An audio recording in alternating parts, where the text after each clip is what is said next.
tolong dikawal mereka. Mereka adalah rakyat yang menginginkan perlindungan supaya perekonomian mereka juga bisa berjalan dengan baik sesuai dengan perintah Bapak Presiden. Kemudian ada mafia tanah, dia nggak bisa ngaku-ngaku. Kalau dia ngaku-ngaku, langsung kita pidanakan. Dan yang penting adalah komunikasi sosial yang biasa saya lakukan ketika menjadi Panglima TNI. Saya duduk bersama, ngobrol bersama untuk menyelesaikan masalah-masalah konflik agraria seperti itu. Kok bisa sampai dijulukin si otak setan? Saya selalu kalau ke daerah, saya selalu mengawasi Pak Presiden dan gerak-gerik di lingkungan sekitarnya. Sehingga kalau ada apa-apa yang mencurigakan, pasti saya mendekat. Saya bilang kan tadi, manajemen pertempuran. Jadi, deteksi, identifikasi, eksekusi.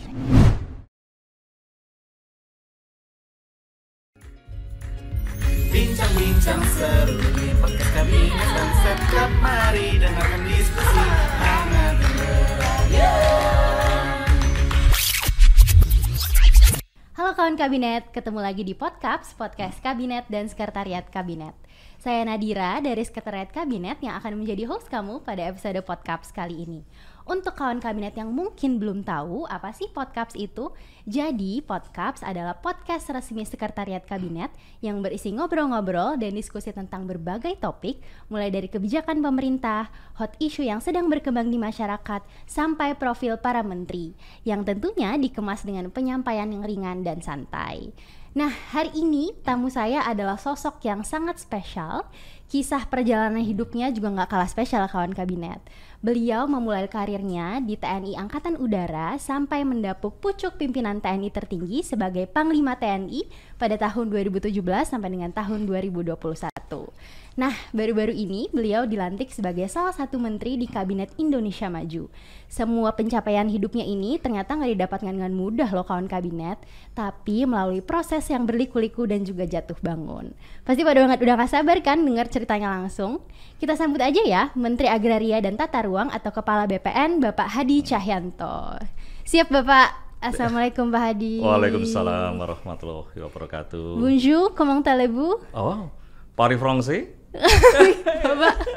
Nah, tapi saya nggak bisa balasnya lagi nih Pak. Berarti Bapak bisa bahasa Perancis ya Pak? Iya, bisa bahasa Perancis. Tapi kalau bahasa Perancis, je parle français mais beaucoup de oublié. Jadi saya bicara bahasa Perancis tapi sudah banyak yang lupa. Oh gitu Pak. Iya. Tapi masih ingat dikit-dikit lah ya Pak. Dikit-dikit apalagi sama native kan langsung nyambung. Nah, tapi jangan keterusan ngomong bahasa Perancis ya Kenapa? Pak. Karena saya cuma segitu aja bisanya. Cuma bisa greeting aja Pak. Tapi yang jelas saya mau mengajak kawan kabinet untuk mengenal Pak Hadi Cahyanto lebih dekat hari ini. Dan kita bisa mulai dengan melihat foto-foto dulu ya Pak. Boleh. Nanti Bapak bisa cerita juga tentang foto-fotonya. Iya. Oke Pak. Oke.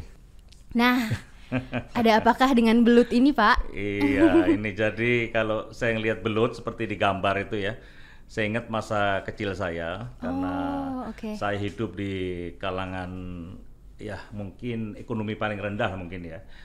Jadi masa liburan itu nggak saya gunakan untuk bermain, tapi saya dulu kan sekolah sampai dengan hari Sabtu ya. Jadi hari Minggu itu libur, hari Minggu teman-teman yang mungkin punya duit bisa tamasya kemana-mana, saya ke sawah ini mancing belut. Oh mancing belut ya Pak? Mancing belut, iya. Gitu. Apalagi kalau lagi musim hujan, wah luar biasa. Nah kita lihat foto selanjutnya ya Pak. Iya. Wah. Nah, ini tempe mendol ya Pak. Ada apa nih Pak? Ini sebetulnya mendol, ini buat dari tempe ya. Karena ibu saya kalau lagi punya duit itu beli tempe kemudian dimasak dengan bumbu-bumbu dan jadilah mendol ini. Memang kalau dengan mendol itu lebih kalau bahasa Jawa ngiwai. Jadi lebih lebih terasa gitu. Jadi hanya dengan nasi anget kemudian dikasih mendol, wah seperti kita makan di restoran yang nomor 1 itu. Tempe mendol ya Pak? Mendol iya. khas Malang ya itu Pak? Itu khas Malang, iya. Nah ini ada foto selanjutnya. Ini foto keluarga Bapak ya Pak? Ya, ini momen ketika saya baru saja mendapatkan amanah menjadi Panglima TNI. Baik, itu Pak. ada anak saya yang pertama yang perempuan, kemudian anak nomor 2 yang laki-laki sebelah kiri itu, dan itu cucu saya. Nomor 1 cucu saya. Yang anak Bapak yang laki-laki ini juga di TNI AU sekarang ya Pak? Iya, di TNI AU dan sama profesinya seperti saya di TNI Angkatan Udara sebagai penerbang. Ini Bapak kelihatannya sangat dekat sekali dengan keluarga gitu ya Pak, melibatkan keluarga gitu untuk dalam setiap kesempatan gitu ya Pak? Ya, itu bagian dari hiburan saya setiap hari. Ketika capek gitu saya langsung ketemu cucu, sudah capeknya hilang. Oh, capeknya hilang ya Pak? Jadi udah kepikirannya main sama cucu aja jadinya ya Pak? Iya betul sekali. Menyenangkan hati. Iya. Nah sekarang ini ada foto selanjutnya, ini kedua orang tua Pak Hadi ya Pak? Ini bapak saya sama ibu saya. Iya, Bapak bagaimana sih Pak kedekatannya dengan keluarga, dengan khususnya dengan kedua orang tua ya Pak? Ya, karena kita lihat orang tua saya ini adalah bagian dari yang membesarkan saya sehingga saya bisa menjadi seperti ini. Ya, karena prihatin terutama bapak dan ibu saya, sehingga saya benar-benar hormat kepada kedua orang tua saya. Saya tidak pernah sedikit pun membantah. Ya, jadi kalau dikasih tahu apa pasti saya laksanakan. Apalagi saya anak pertama, ya. Saya anak pertama, saya hidup dalam keluarga yang sangat tidak berkecukupan lah ya. Itu jadi mereka berjuang. Ya, Bapak datang dari keluarga yang sederhana tadi Bapak bilang ya Pak. Sederhana, iya. Dan Bapak mungkin dengan keluarga atau saudara Bapak juga dekat ya Pak, berarti sebagai anak pertama gitu, istilahnya ngomong ya Pak ke adik-adik. Karena adik saya semuanya 4, saya anak pertama, jadi saya terus memberikan bimbingan kepada adik saya supaya bisa berhasil hidupnya. Iya. Keren Bapak. Nah ini selanjutnya ada foto dengan ini ketika saya baru pensiun, saya menemuin bapak saya, kemudian saya ajak jalan-jalan. Ini kan kelihatan saya model anak muda ya. Terus bapak saya kan selalu rapi dari dulu. Pakai jas gitu ya Pak? Ya, padahal mau saya ajak jalan-jalan pakai jas. Ya akhirnya saya ajak jalan-jalan, senang. Ini momen yang tidak bisa saya lupakan karena pada waktu itu usia bapak saya sudah menuju ke 86 tahun. Baik Bapak. Dan memang ya tadi dari cerita Pak Hadi saya dengar berarti keluarga atau kedua orang tua Pak Hadi ini sangat berjuang gitu ya Pak? Wah luar biasa ya, karena survive untuk bisa menghidupi anak-anaknya yang kelima, 5 orang, sedangkan dari gajian seorang prajurit, dan pada waktu itu memang ya ada sedikit terlilit hutang lah ya. Gitu ya Pak. Sehingga gaji dan semuanya itu sudah seperti milik yang menghutangi ke saya. Mohon maaf ya, mungkin rentenir lah namanya itu. Ya, dengan saya hidup di sana serba kekurangan, dan ibu saya berjualan rujak. Bapak saya kalau ke kantor bawa pisang goreng untuk dijual di kantor. Saya juga kalau sekolah juga bawa pisang goreng. Jualan juga Pak? Jualan juga, seperti itu. Jadi hanya untuk bisa menghidupi keluarga.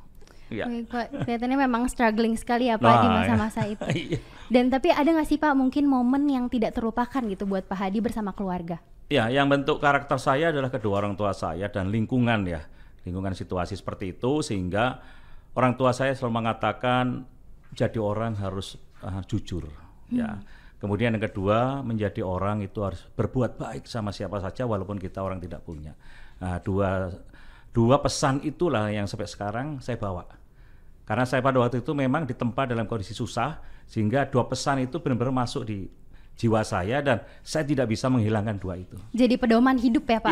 Iya. Walaupun sampai di tingkat menteri saya adalah orang biasa. Saya tidak memandang derajat gitu ya Pak? Saya berani duduk sama masyarakat. Kemarin saya kunjungan juga di tengah-tengah masyarakat, saya duduk bersama, ngobrol bersama untuk menyelesaikan masalah-masalah konflik agraria seperti itu.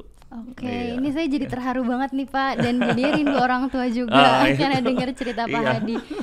Tapi sekarang kita mau bahas masa sekolah Bapak ya. Boleh, silakan. Nah, saya dengar itu Bapak dulu pas SMA jurusan IPA. Ya.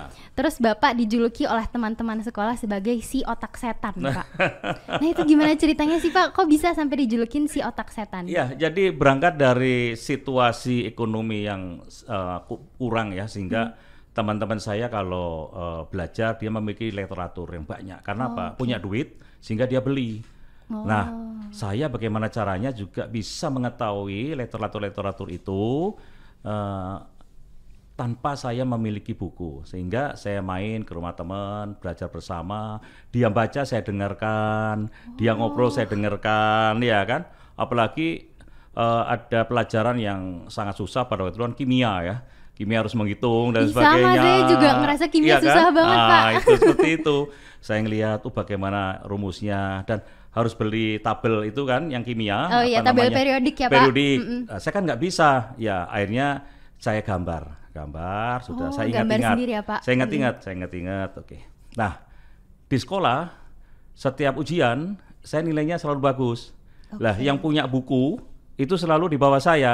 Nah, gitu, teman-teman saya bilang, wah dasar kamu otak setan. Nah, itu akhirnya terkenal otak setan. Padahal sebetulnya ya kepingin dengarkan, belajar. Jadi mereka menganggap bahwa tanpa buku kok bisa. Dia tidak tahu kalau saya itu adalah orang yang senang mendengarkan. Termasuk sampai sekarang kalau ada siapapun bercerita perintah dari mana, saya dengarkan semuanya. Ini luar biasa banget Pak, karena saya dengarnya kalau misalnya si otak setan kayak serem gitu Pak. Tapi taunya ternyata positif banget loh kawan kabinet. Oke Bapak, ini tadi udah ngomongin masa sekolah, kita mau ngelihat satu video dulu ya Pak. Oke, kita tonton dulu videonya. Saya meresmikan pesawat N219 sebagai pesawat Nur Tanyo. Assalamualaikum warahmatullahi wabarakatuh.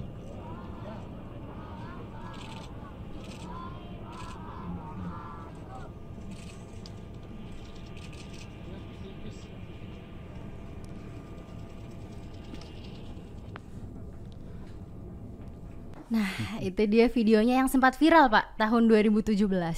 Itu gimana kejadiannya sebenarnya sih Pak? Iya, kembali lagi bahwa setiap ada kegiatan, saya kan dulu adalah sebelum menjadi itu Kepala Staf Angkatan Udara, jadi Sesmil, saya kan selalu mendampingi Pak Presiden. Jadi apa yang Pak Presiden sedang apapun, saya selalu memperhatikan. Jadi gerakan apa saya perhatikan, karena saya juga sebagai Sesmil juga memenuhi tugas untuk mengamankan Bapak Presiden. Nah, pada waktu itu saya terus melihat sekitar kiri kanan, selesai Bapak menyampaikan amanat, tangan Bapak kan lihat kanan begini. Gesturnya ya, Pak? Itu menunjuk ke ajudan, tapi ajudan tidak tahu apa yang dimaksud oleh Bapak Presiden. Saya dari jauh sudah tahu maksud Bapak Presiden adalah ada anak kecil muntah. Oleh sebab itu saya langsung lari, tapi ajudan lari bukan lari ke anak, tapi lari ke Presiden. Iya, karena dia tahu maksud Bapak Presiden. Nah, situ loh enggak. Nah, jadi kebiasaan inilah saya selalu kalau ke daerah saya selalu mengawasi Pak Presiden dan gerak-gerik di lingkungan sekitarnya. Sehingga kalau ada apa-apa yang mencurigakan pasti saya mendekat. Oke, ini kalau saya tangkap Bapak itu berarti bisa melihat atau memahami gestur pimpinan dengan sigap seperti gitu ya itu, Pak? Kira-kira. Karena Bapak langsung sigap, datang langsung menggendong anak tersebut gitu ya Pak? Oke. Nah Pak, ini kalau kita ngomongin tentang tahun 2021 kemarin, Bapak ini ditunjuk oleh Bapak Presiden sebagai Komandan Lapangan di MotoGP Mandalika.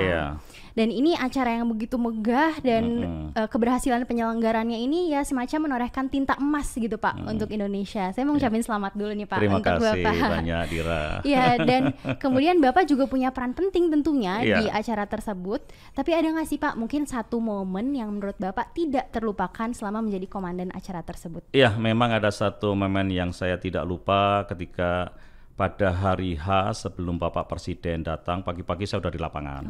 Ngecek, kebetulan saya sudah tahu kira-kira yang akan terjadi permasalahan adalah di parkir timur atau parkir barat. Tapi pada waktu itu memang masuk dalam perhitungan saya adalah parkir timur. Kemungkinan akan terjadi jam. Oh, sudah ada prediksi ya Pak? Prediksi, karena saya di sana udah 3 bulan, kira-kira udah tahu. Ketika saya menuju ke sana benar terjadi crowded. Jadi stuck gitu ya Pak? Nah, disitulah saya langsung turun, kemudian ngajak anggota saya pada waktu itu, yang ikut saya untuk mengatur lalu lintas di situ. Bapak ikut turun juga Pak? Tapi kan tidak ada mic, bagaimana? Ternyata di mobil saya itu ada alarm yang bisa kita gunakan untuk pengeras suara. Sehingga di situ kebetulan supir saya juga langsung turun, memerintahkan maju, hop.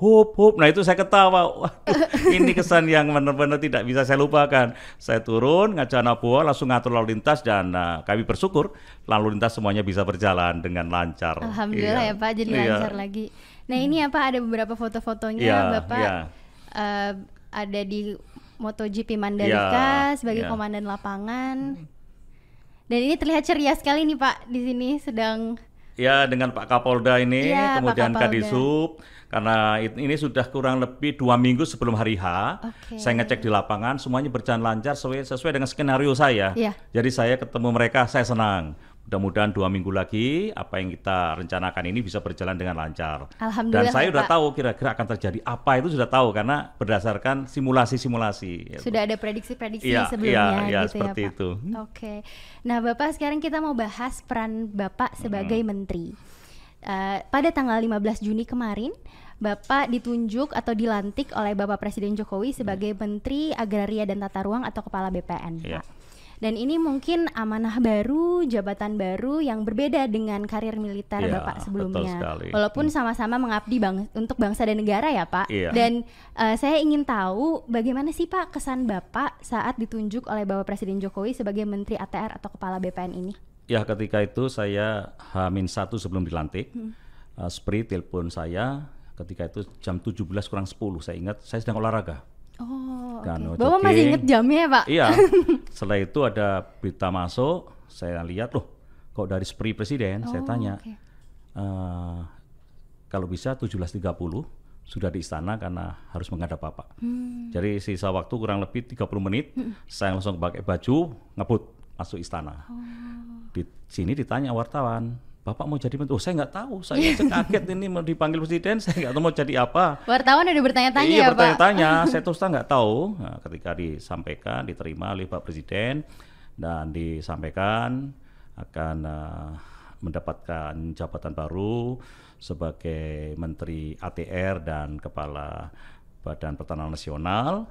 Saya mengucapkan terima kasih dan langsung tercetus, wah ini ilmu baru Pak Presiden, langsung begitu. Presiden menyampaikan, loh pengalaman Panglima TNI lah yang nanti bisa dibawa ke sana karena biasa di teritorial dan kalau bikin laporan selalu detail permasalahan-permasalahan di lapangan. Nah itu kira-kira yang pertama kali saya sampaikan kepada Bapak Presiden sebelum dilantik.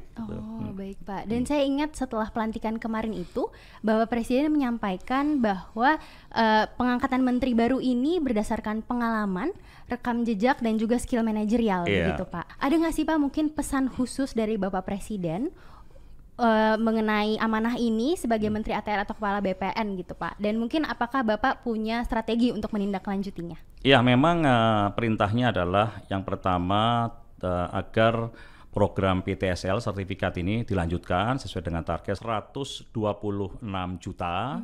Saat ini sudah terrealisasi sebanyak 80 juta. Kemudian yang kedua adalah menyelesaikan konflik agraria ya, dan yang ketiga adalah menyelesaikan tata ruang IKN di Balikpapan. Nah, ada 3 itu ada ya 3 Pak, ya, tapi saya langsung bilang ini saya kira mudah dengan manajemen pertempuran, manajemen perang gitu. Kalau manajemen perang kan ada deteksi, identifikasi, eksekusi. Nah itu sudah Pak. Kemarin dalam 1 minggu sudah saya laksanakan dan di 3 tempat semuanya berjalan normal dan selesai masalah di daerah. Mantap Bapak, itu berarti menggunakan skill Bapak tadi di militer itu ya Pak? Ya, saya harus melihat situasinya, saya pelajari, saya masuk dari mana, seperti itu. Dan yang penting adalah komunikasi sosial yang biasa saya lakukan ketika menjadi Panglima TNI. Ini kalau kita lihat foto Bapak terlihat semangat sekali nih Pak saat pelantikan. Kayaknya optimis sekali gitu Pak. Iya, kebetulan ada teman-teman juga dari media. Ketika saya dilantik menjadi Panglima TNI dengan gestur yang sama seperti ini. Iya, jadi seperti setting saja padahal enggak. Padahal enggak sadar juga ya Pak. Karena saya kalau disapa wartawan itu selalu angkat 5 jari atau seperti ini. Itu seperti kebiasaan kalau di TNI Angkatan Udara sebelum terbang, begitu semua selesai kan pasti kasih kode thumb up. Sebelum terbang gitu ya Pak. Bapak ada nggak sih pengalaman saat Bapak pertama kali dilantik menjadi Menteri ATR atau Kepala BPN ini yang tidak terlupakan Pak? Ya, ketika pertama kali saya turun ke lapangan, kemungkinan kira-kira 3 hari setelah saya dilantik menjadi menteri, saya turun ke kota Malang karena di sana ada permasalahan yang cukup menjadi perhatian kita semua, yaitu adanya keinginan masyarakat untuk menggarap tanah yang saat itu dikuasai oleh PT PN 12 dan itu masuk dalam kawasan HGU. hak guna usaha.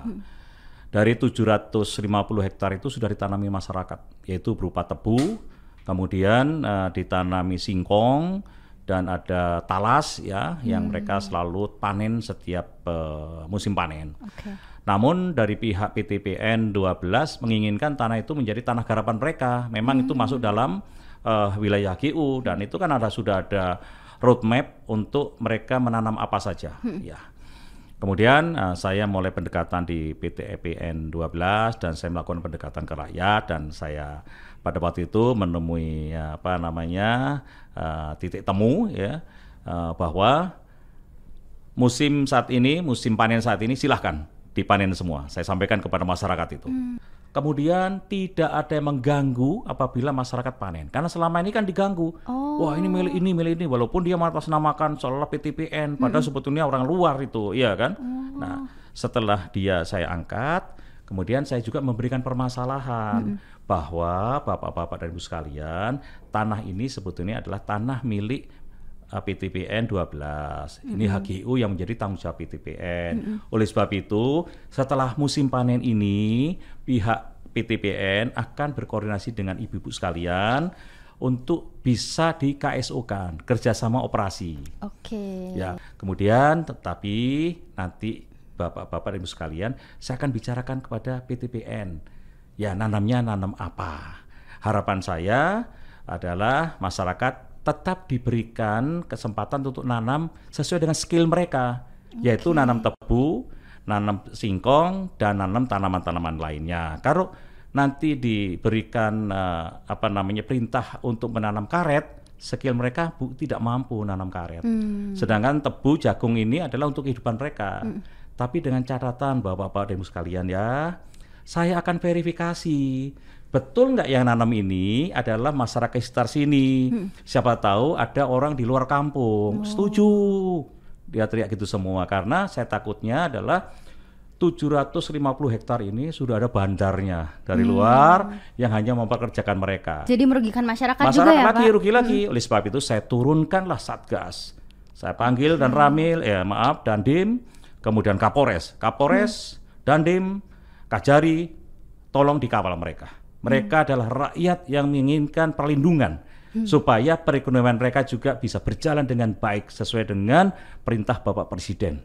Itu pengalaman di Malang. Sama halnya pengalaman di Kediri. Ada lagi, Pak? Ada lagi. Kediri. Jadi 300 hektar itu udah selesai HGU-nya. Masyarakat menginginkan HGU tidak diperpanjang. Oke. Akhirnya saya datangi di sana, di pelosok begitu. Saya lihat karena memang HGU itu dibagi 3. Ada disewakan ke penyewa yang kuat duitnya, tanamin tebu, disewakan lagi ada penyewa yang kuat duitnya ke nanas, yang satu lagi di situ udah ada bukti ikatan jual beli. Notaris kan, padahal itu tanah HGU tidak bisa dijual, tapi masih kira-kira masih ikatan jual beli itu kan masih perdata, jadi belum pidana dan tidak masalah, hanya nunggu izin dari menteri. Melihat situasi di situ, saya sudah bisa ngambil kesimpulan. Bapak-bapak dan Ibu sekalian, saya sudah tahu permasalahan di sini. Apa Pak Menteri? HGU-nya kan tidak usah diperpanjang. Betul, ya tidak saya perpanjang. Wah, teriak lagi. Jadi mendengarkan aspirasi dari masyarakat, tapi tetap ada pengaturannya juga ya Pak? Saya bilang kan tadi, manajemen pertempuran. Jadi deteksi, identifikasi, eksekusi. Saya terapkan juga nih Pak, berarti nanti buat pekerjaan. Nah ini kalau misalnya kita bicara mengenai tanggung jawab Bapak gitu, pasti kan tidak terlepas dari tantangan gitu ya Pak. Mungkin ya apalagi sebagai menteri gitu perannya sangat krusial dan kemudian juga tanggung jawabnya sangat besar. Apa yang Bapak anggap sebagai tantangan terbesar Pak dalam menjalani amanah ini? Iya, saya kira hampir semuanya menjadi tantangan karena saya harus bekerja serius, apalagi perintah Pak Presiden itu jelas ada 3, dikaitkan dengan penyelesaian sertifikat. Ini juga bukan hal yang harus ditinggal santai, harus benar-benar, karena untuk sertifikat sendiri saya sudah punya target bahwa sebelum atau berakhirnya tahun 2022 itu ada kota atau kabupaten yang sudah berstatus kabupaten lengkap atau kota lengkap. Artinya seluruh kabupaten itu atau kota itu semuanya sudah disertifikatkan tanahnya. Sehingga itu target Bapak ya? Target berarti, ya? Paling tidak ada setiap provinsi ada 3 atau 4 atau 5 itu ya. Dan memang kepala kantor sudah saya panggil. Kalau seandainya itu bisa terjadi, artinya di Indonesia baru pertama kali wilayah itu bisa tersertifikat secara penuh dan kita bisa sampaikan bahwa wilayah itu adalah menjadi wilayah yang memperlakukan hukum positif.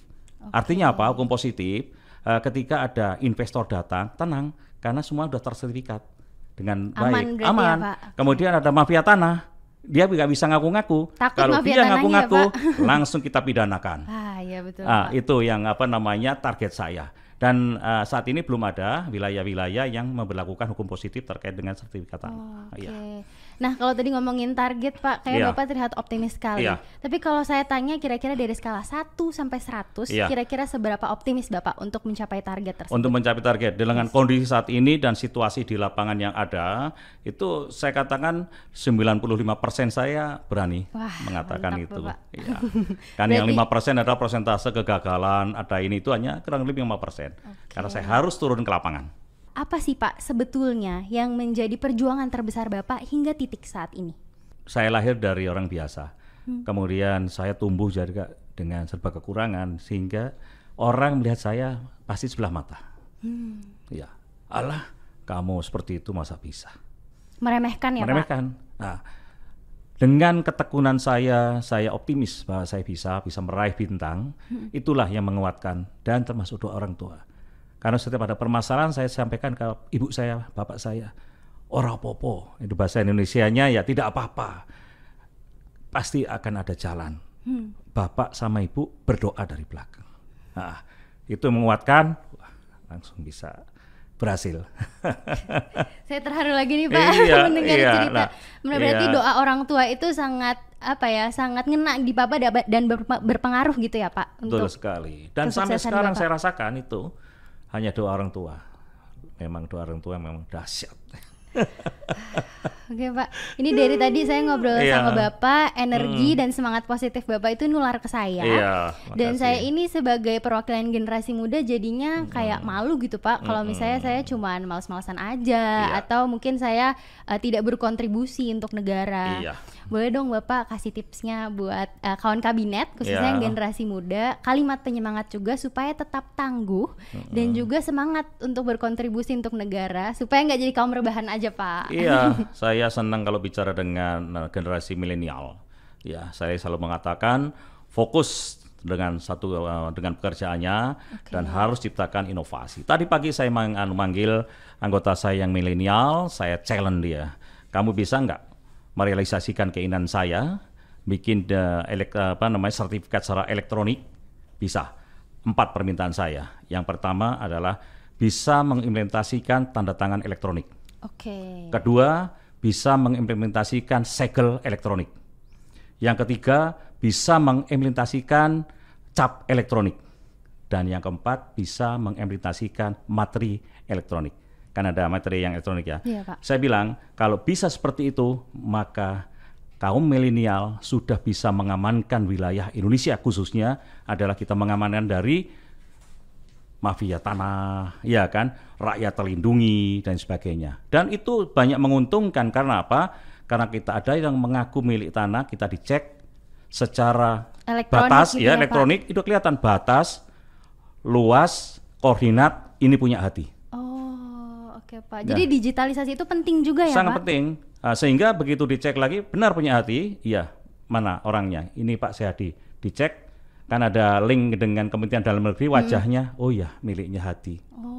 Gitu. Ini akan melindungi. Sudah saya tantang, saya bilang, konsep kira-kira 2 minggu selesai. Dan tantangannya diterima Pak? Iya, saya bilang, saya ingin tantang kaum milenial. Saya bilang begitu. Ya, oh siap Pak, saya laksanakan. Bagus. Luar biasa sekali saya mendengar kisah Bapak dari awal tadi. Yang jelas yang bisa saya tangkap adalah tidak mudah untuk menjadi seorang Hadi Cahyanto karena perlu usaha, kerja keras dan juga perjuangan Pak. Saya juga belajar banget dari Pak Hadi tadi bahwa ya tadi doa orang tua itu kunci ya Pak. Iya, kunci. Dan juga tadi semangat untuk meraih cita-cita atau keinginan itu yang jadi paling penting ya Pak. Iya. Terima kasih banyak Terima kasih Bapak. banyak Dira, terima kasih. Dan terima kasih juga untuk kawan kabinet yang udah menonton dan mendengarkan podcast episode kali ini. Mungkin bagi kawan kabinet yang punya ide atau saran ada topik apa atau bintang tamu siapa yang bisa diundang ke podcast episode selanjutnya, boleh banget langsung aja tulis di kolom komentar di bawah ya. Dan jangan lupa untuk subscribe, like, dan share YouTube channel Sekretariat Kabinet dan dengerin bincang-bincang ini melalui platform Spotify. Tunggu episode podcast selanjutnya. Saya Nadira pamit dulu. Bye kawan kabinet. Bincang-bincang seru di podcast kabinet dan Setkap, mari